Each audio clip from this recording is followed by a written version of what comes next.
gente vai falar da esperança de novo. Já faz 2 domingos que a gente vem falando desse tema da esperança, esperança do crente. Aí nesse cântico bem-aventurado diz: espera no Senhor sem desistir. Espera no Senhor.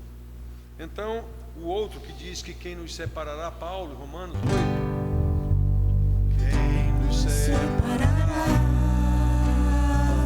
do amor de Cristo? Será tribulação, angústia ou perseguição, fome ou nudez, perigo ou espada. Quem nos separará do amor de Cristo? Será tribulação, angústia ou perseguição, fome ou nudez, perigo ou espada. Porque eu estou bem certo de que nem morte, nem vida, nem anjos, nem principados, nem coisas do presente, nem do porvir, nem poderes, nem altura, nem profundidade, nem qualquer outra criatura poderá nos separar do amor de Deus que está em Jesus Cristo, nosso Senhor, que está em Jesus Cristo.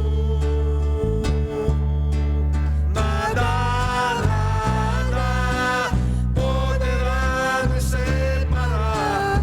Nada, nada poderá nos separar do amor de Deus que está em Jesus Cristo, nosso Senhor,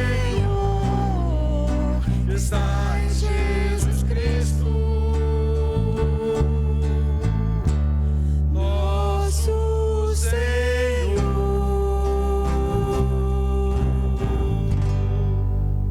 Aleluia. O outro bem-aventurado, aquele bem mais antigo do que esse, mas a gente, eu gosto muito desse cântico. Aliás, vocês sabem que eu gosto mais dos cânticos antigos, não sei porquê, né? Será que é porque eu sou antigo?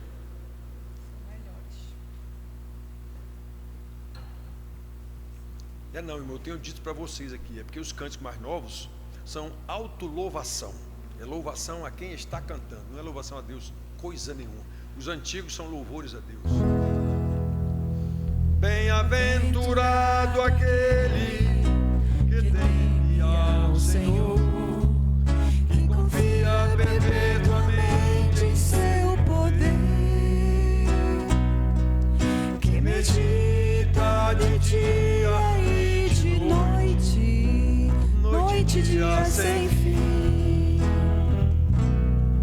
Sua casa é edificada sobre a rocha,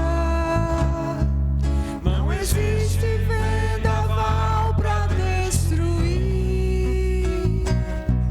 E a família que habita dentro dela, no Senhor espera. Espera no Senhor sem desistir, na certeza que Ele não falha. Tudo Ele já preparou.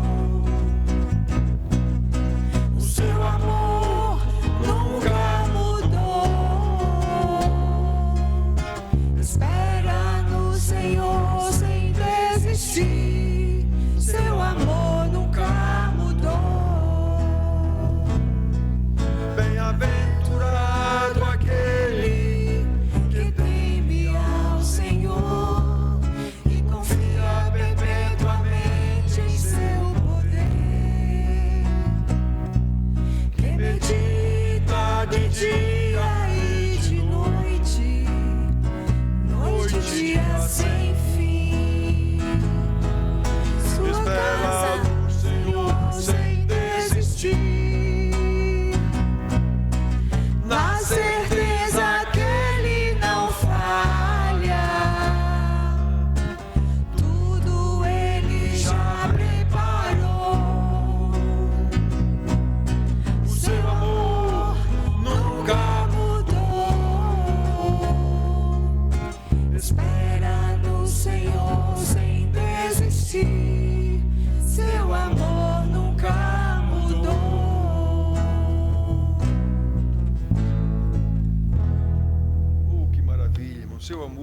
nunca mudou. O Senhor, aqueles que Ele escolheu, como Paulo diz lá em Romanos 8 também, Ele chamou, aos que chamou, santificou, e aos que santificou também glorificou. Isso já é dado tudo no passado. Paulo sabia que isso está acontecendo no tempo, mas na eternidade já aconteceu isso. Então aqueles salvos pelo Senhor jamais ficarão no meio do caminho. Eu já li um livro em que o autor dizia que o único exército que deixa seus feridos para trás são os evangélicos. Não sei até que ponto ele está certo nisso. Ele deve ter experiência para ter dito isso. O Senhor não nos deixa para trás.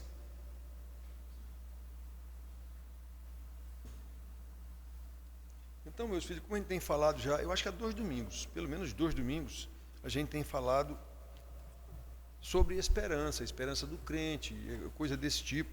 Aí hoje a gente quer falar também sobre a esperança, um presente de Deus. Esperança, um presente de Deus.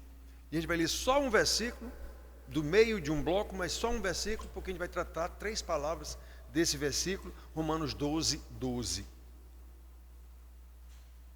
Romanos 12, 12. Esperança, um presente de Deus. Romanos 12, 12. O homem de Deus escreveu assim para estes romanos: regozijai-vos na esperança, sede pacientes na tribulação, na oração perseverantes. Então, irmãos, como eu disse no domingo passado, que a gente tem falado sobre esperança também, sobre testemunho do crente, e no domingo passado um dos versículos que a gente usou foi 1 Pedro 3,15, em que o homem de Deus manda aqueles irmãos que estavam sendo massacrados pelo Império Romano: santificai a Cristo o Senhor em vossos corações, estando sempre preparados a responder a todo aquele que vos pedir razão da esperança que há em vós. Esse foi um dos versículos da pregação de domingo passado. Então, no domingo passado, nós falamos isso, que o testemunho do salvo, domingo passado nós falamos isso, o testemunho de um salvo. O testemunho dos salvos está ligado à sua esperança em Cristo. Olha o que Paulo disse, que Pedro disse àqueles irmãos: estejam sempre preparados, santificai a Cristo como Senhor, e estejam sempre preparados a responder a todo aquele que vos pedir razão da esperança que há em vós. Nós sabemos que na situação em que se encontra o nosso país, de vez em quando não, todo dia, toda noite, todo horário, todo jornal, na situação em que se encontra o nosso país, falar de esperança pode até parecer utopia ou uma tolice. Falar de esperança, sabendo para onde é que nós estamos indo, ou estamos sendo conduzidos.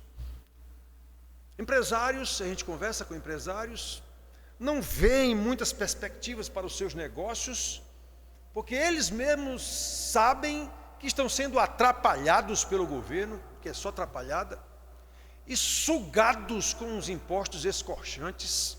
Então a gente fala com o empresário, ele diz: tá difícil, pastor, tá difícil a gente seguir, é complicado. Está difícil, sustentar o governo é muito caro, está difícil. E os jovens, até jovens daqui da nossa igreja a gente já conversou. Os jovens formados ou se formando, não veem qualquer perspectiva de criarem uma empresa para eles quando se formarem. Não tem futuro no nosso país. Aí, sem possibilidade de empreender, como você vê em outros países, os jovens, as universidades mesmo ajudam a fazer as startups. Então, eles começam, terminando o curso deles, eles estão entrando já numa empresa deles. Coreia do Sul, Japão, mas aqui, se o sujeito não estudar para passar um concurso público, ele está em maus lençóis. Aí muitos sonham em ir embora para um país desenvolvido. Aqui da nossa igreja, jovens já falaram comigo lá dentro: eu penso em ir embora, pastor. Eu digo: Eu também penso em ir embora para Piancó. Então, irmãos, mesmo assim, hoje nós vamos continuar falando de esperança. A esperança que é um presente de Deus para os seus eleitos. Eu creio que todos conhecem 2 ditados, eu já falei isso aqui uma vez, ou mais de uma vez, todo mundo conhece os ditados. Todos conhecem 2 ditados que diz o seguinte: o primeiro, enquanto há vida, há esperança.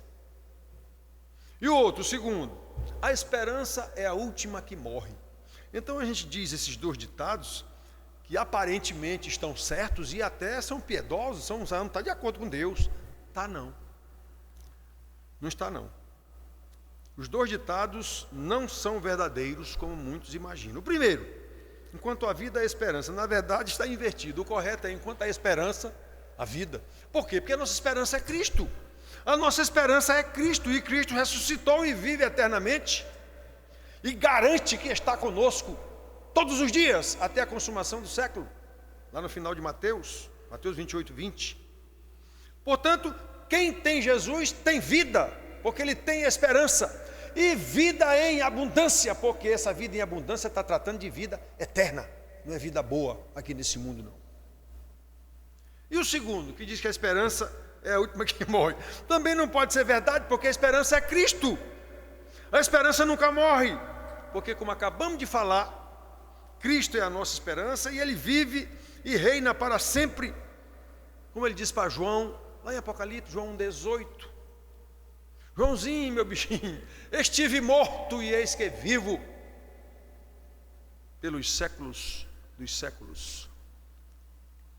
E ainda disse mais para completar: e tenho na minha mão as chaves da morte e a chave do inferno. Então a esperança não morre, não é a última que morre coisa nenhuma. A esperança, a nossa esperança é Cristo. E Cristo não morre, porque Ele já morreu e já ressuscitou. E esse nosso Senhor, irmãos, a esperança é por isso que o apóstolo manda que nos regozijemos na esperança, porque a nossa esperança é Cristo, que vive e reina para sempre. Ele disse: eu estou subindo, mas eu não vos deixarei órfãos, eu volto para buscar vocês, eu voltarei para vós outros. João 14, 18. Então como é que a minha esperança vai morrer? Se quem me garante isso é o Senhor, que disse: estive morto, mas vivo para sempre, não vou deixar vocês, eu volto. Então esses ditadozinhos, a esperança é a última que morre, o outro é enquanto a vida é a esperança, que a gente pensa que são tão bonitos e tão piedosos, até estão de acordo com a palavra, não estão. Não estão não. Então nesses versículos que Paulo, no versículo que nós lemos aqui, que Paulo dá 3 ordens aqui. O primeiro é a gente ter: regozijai-vos na esperança. Nós temos versículos de Romanos, já lemos aqui, que a gente deve se regozijar, inclusive nas tribulações. Temos versículo lá de Tiago, que nós já falamos aqui: tende por motivo de toda alegria o passar por várias tribulações. Já vimos isso aqui em pregações, não faz muito tempo. Aí Paulo aqui está dizendo: regozijai-vos na esperança. A sua esperança é Cristo, meu amigo. Em segundo lugar, ele manda que sejamos pacientes na tribulação. Está tudo emendado. Sejamos pacientes na tribulação. Tribulação é qualquer tipo de dificuldade que nós enfrentamos, inclusive as doenças que vão aparecendo quanto mais velhos a gente fica. Mais doenças aparecem, e isso é natural. Quem decretou isso foi o Senhor Deus. Eu vi uma vez uma pesquisa feita em Cambridge, Inglaterra. Pesquisa feita numa universidade da Inglaterra de Cambridge, que à medida que a gente vai ficando velho, os órgãos vão fenecendo. Eu digo: eu não acredito. Eu não acredito que tiveram que fazer uma pesquisa na Universidade de Cambridge para descobrir isso. É sério? Eu vi essa pesquisa. Vi outra pesquisa da mesma universidade que descobriram que um bebê já sabe manipular a mãe. Eu digo: eu não acredito. Fizeram uma pesquisa para descobrir isso. Claro que o bebê sabe manipular a mãe. Quando ele quer a mãe, ele chora. Ele não está com dor nenhuma. Ele abre o berreiro lá que a mãe vai lá. Ele sabe disso. Como é que ele sabe, eu não sei, mas que ele sabe, sabe. Então, eu sei disso desde criança. Então, irmãos, Nós temos que aprender isso. As doenças vão aparecendo, todo mundo passa por tribulação. O próprio Senhor Jesus passou, e ensinando aos seus discípulos a esse respeito, disse-lhes: no mundo passais por aflições, mas tende bom ânimo, eu venci o mundo.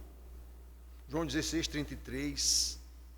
Graças a Deus, porque ele disse: passais por aflições. Ele não disse: ficais em aflições. Nós passamos. Observe que a ordem de Paulo, para que sejamos pacientes na tribulação, é a mesma de Jesus, para que tenhamos bom ânimo nas aflições.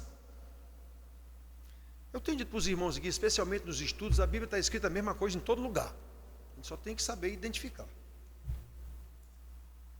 Jesus já venceu o mundo, e esta é a razão pela qual o apóstolo ordena que devemos ser pacientes na tribulação, devemos ter bom ânimo nas aflições. Por quê? Porque Jesus já passou por tudo isso, venceu, está no controle de tudo isso, vai à nossa frente, como ele disse: eu vou e volto para buscar vocês. Ele garante que vem nos buscar. Então, esta deve ser a nossa esperança. Por isso que a gente tem que se regozijar na esperança. Como Paulo também diz: eu sei em quem tenho crido. Eu sei em quem tenho crido. E também diz lá em Gálatas: já não vivo eu, mas Cristo vive em mim. Então eu entendo tudo o que está acontecendo. Eu sei o que está acontecendo. Eu sei que há dias, meus irmãos, em que a situação parece mais difícil. E o apóstolo também sabia disso. Há poucos dias atrás a gente pregou aqui citando o que ele disse lá em 2 Coríntios capítulo 1, versículo 8.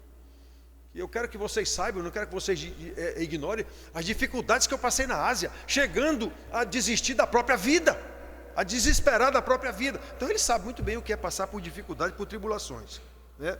Então o Paulo, o apóstolo, também sabia disso, porque o Senhor já havia ensinado aos seus discípulos que nestas situações de grande dificuldade, grandes tentações ou o que for, eles deveriam vigiar e orar para não entrar em tentação, para não cair em tentação. Lembram? Jesus lá no Monte da Transfiguração, Mateus capítulo 26, 41, quando ele viu que os apóstolos dele estavam lá cansados e se abestalhando, ele disse: olha, vigiai e orai, para que não entreis em tentação. Não, Paulo sabia disso. Ele não estava lá não nesse momento, mas Jesus revelou a ele tudo que foi ensinado aos outros discípulos, Jesus revelou a ele também. Por isso, depois de ordenar que nos regozijemos na esperança, que sejamos pacientes na tribulação, Paulo ordena, como é a mesma coisa o tempo todo. Jesus não disse aos seus discípulos: olha, orem para não entrar em tribulação quando a coisa estiver ficando difícil, orem. Pois Paulo ordena aqui também. Devemos perseverar em oração. Por quê? Porque é a oração que dá suporte às duas outras ordens que ele já mandou aqui. Regozijai-vos na esperança. Sede pacientes na tribulação. Na oração, perseverantes. É essa perseverança na oração que dá suporte às outras duas ordens que ele deu antes. Em oração eu vou conseguir isso. Eu vou conseguir fazer tudo isso. Perseverar na oração nos ajuda a ser pacientes na tribulação, a ser alegres na esperança, exatamente porque sabemos que a nossa esperança é Cristo. É o tudo posso naquele que me fortalece, lá de Filipenses. Eu sei em quem tenho crido, naquele, como ele diz lá em Filipenses. Porque já não vivo eu, mas Cristo vive em mim. A gente tem que entender essas coisas, irmãos. Há dificuldade no nosso país? Há. E não é nem bem tendência, é a certeza, é piorar.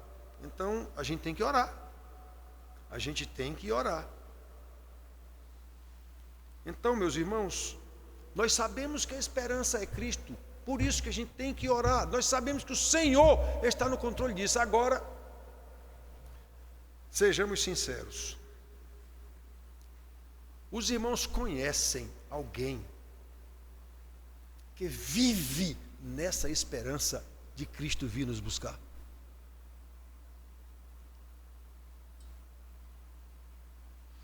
Os irmãos conhecem algum pai que ensine aos seus filhos que Jesus está vindo nos buscar? Os irmãos conhecem alguma igreja que insista nisso, dizendo aos irmãos o tempo todo: Jesus está voltando, meus irmãos?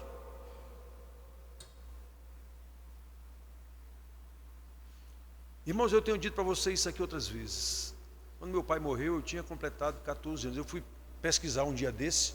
Eu dizia aqui para você que eu tinha 13 anos, mas eu já tinha completado 14 anos. E nós tínhamos na nossa casa o que os crentes mais velhos aqui da igreja, pelo menos 3 ou 4, nós tínhamos a cultura do culto doméstico.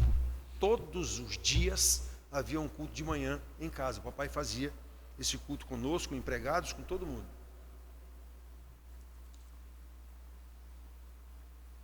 E todo dia ele dizia isso para a gente: Jesus está voltando, meus filhos. Vocês estão preparados? Todo dia ele dizia isso para a gente. Foi o único pai que eu vi fazer isso. Já tenho 71 anos na igreja. Nunca vi um outro pai fazer isso. Igreja ensinar isso? Nunca vi. O pastor pode até falar de passagem, mas ensinar para que os irmãos vivam nessa expectativa e perspectiva e anelo e desejo: Jesus volta, vem Senhor. Com certeza vocês não conhecem ninguém que manifeste esse desejo.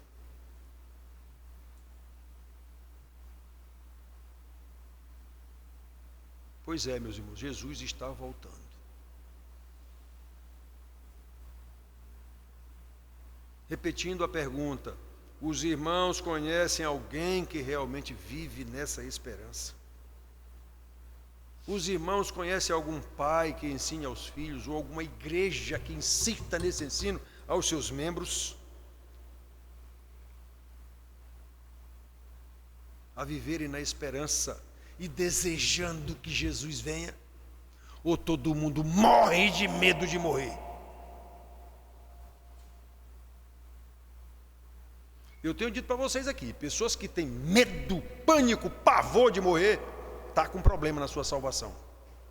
Porque morrer implica exatamente o encontro com Jesus. Aí, se você tem medo disso, está complicada a sua salvação, ou a sua noção do que é salvação. Então, meus filhos, é bom lembrar a pergunta que o Senhor Jesus fez certa vez: quando vier o Filho do Homem, encontrará porventura fé na terra? Lucas 18:8. O contexto é o de um juiz iníquo que não dava o direito a uma certa viúva lá. A realidade social do nosso país não é diferente desse contexto que Jesus falou, do juiz iníquo. Não é diferente, todo mundo sabe disso. Cada juiz faz o que bem entende e acabou-se a conversa e pronto. Constituição, cada um tem a sua.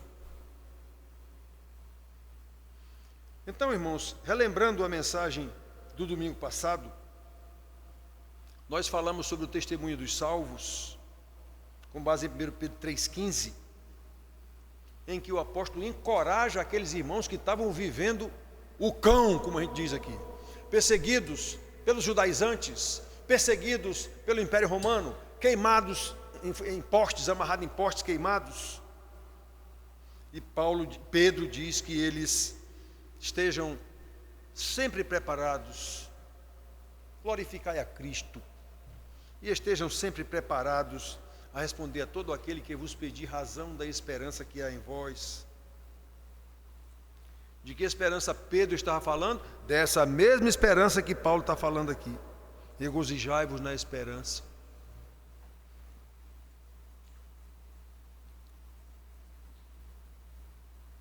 A esperança da volta de Jesus para nos buscar. Pode cada um pensar aí: eu tenho esse desejo no meu coração? Ou eu estou muito bem nesse mundinho aqui, mesmo no Brasil, sofrendo as desgraças que a gente sofre, mesmo no Brasil, não quero morrer nem a pau, porque Jesus viu o quê? Está bom demais aqui. Complicado. Essa esperança é um presente de Deus aos seus eleitos. Ora vem, Senhor, lá em Apocalipse no final, ora vem, Senhor Jesus. Essa esperança deve sobrepujar todo tipo de tribulação pelas quais a gente passe, todo tipo de aflições, sejam doenças, seja desemprego, o que for.